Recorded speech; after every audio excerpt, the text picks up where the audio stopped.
ተወዳጅ ቻናላችን ተከታታዮች በዚህ በአዲሱ ቻናላችን ደሳስ የሚሉ ታሪኮችን የምንዳስስ ይሆናል። እናንተ ደግሞ ከወደዳችሁት ቻናላችንን ሰብስክራይብ በማድረግ ጀባ በሉልን። ታሪኩ የሚጀምረው በኮሎምቢያ ውስጥ የግል ወታደራዊ አማካሪ ሆኖ በሚሰራው በሳንቲያጎ ፖፕ ጋርሲያ ነው።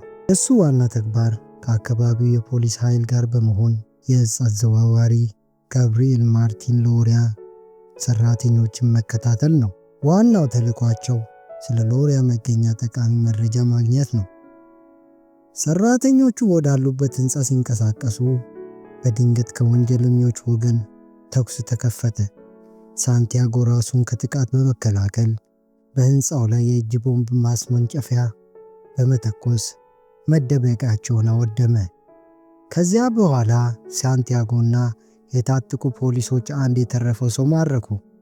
በማስፈራራትና በዛቻ ወንጀለኛው ሎሪያ በጫካ ውስጥ የሆነ ቦታ መደበቁን ገለጸ።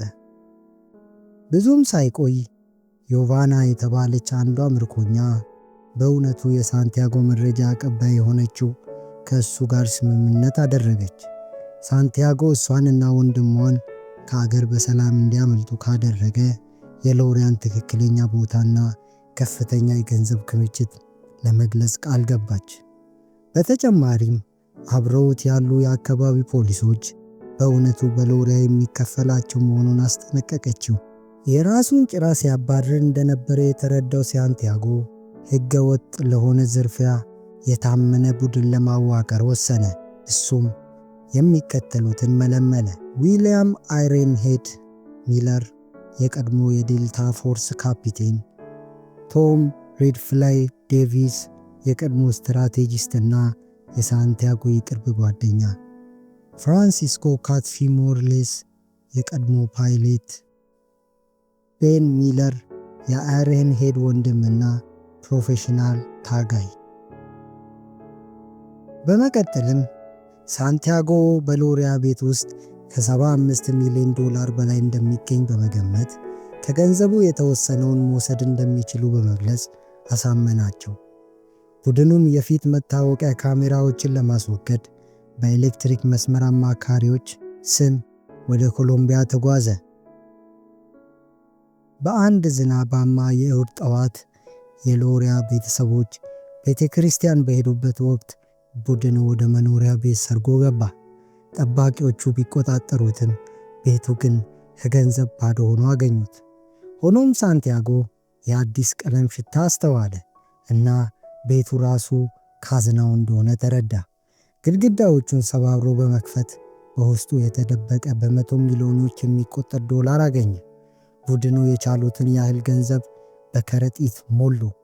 ይህም ከጠበቁት በላይ ነበር። ከቤቱ ከመውጣታቸው በፊት ሎሪያ ጋር ተጋጩ። ሎሪያ አይረንሄድ አቆሰለው፣ ግን በመጨረሻ በሳንቲያጎ ተገደለ። ቡድኑ ከዮቫና ወንድሟ ጋር ተገናኘ። የገንዘብ ክብደት 6000 ፓውንድ ወይም 250 ሚሊዮን ዶላር ገደማ ነበር። ሄሊኮፕተሩ ይህን ያህል ክብደት ይዞ የአንዴስ ተራሮችን ማለፍ እንደማይችል ማስጠንቀቂያ ቢሰጣቸው አደጋውን ለመጋፈጥ ወሰኑ። በተራሮች ላይ ሲበሩ ሞተሩ መቆራረጥ ጀመረ።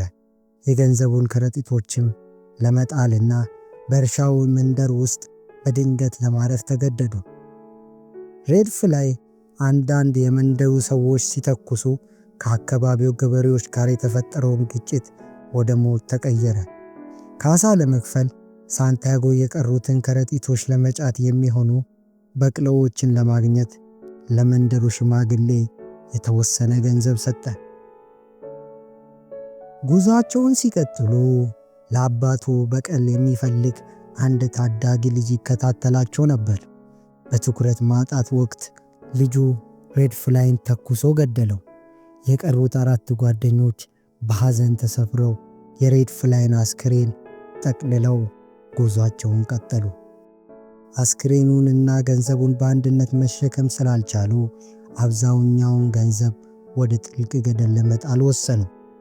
በመጨረሻም በተሳካ ሁኔታ ካመለጡ በኋላ የተረፉ ሰዎች የቀረውን 5.3 ቢሊዮን ዶላር ለመከፋፈል ከሕግ ባለሙያዎች ጋር ተገናኙ።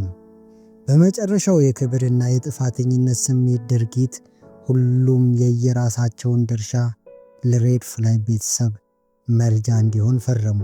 ሲለያዩም ዊልያም አረንሄድ ሚለር ገንዘቡን የጣሉበትን የገደል መጋጠሚያ ነጥብ የያዘ ወረቀት ለሳንቲያጎ ሰጠው።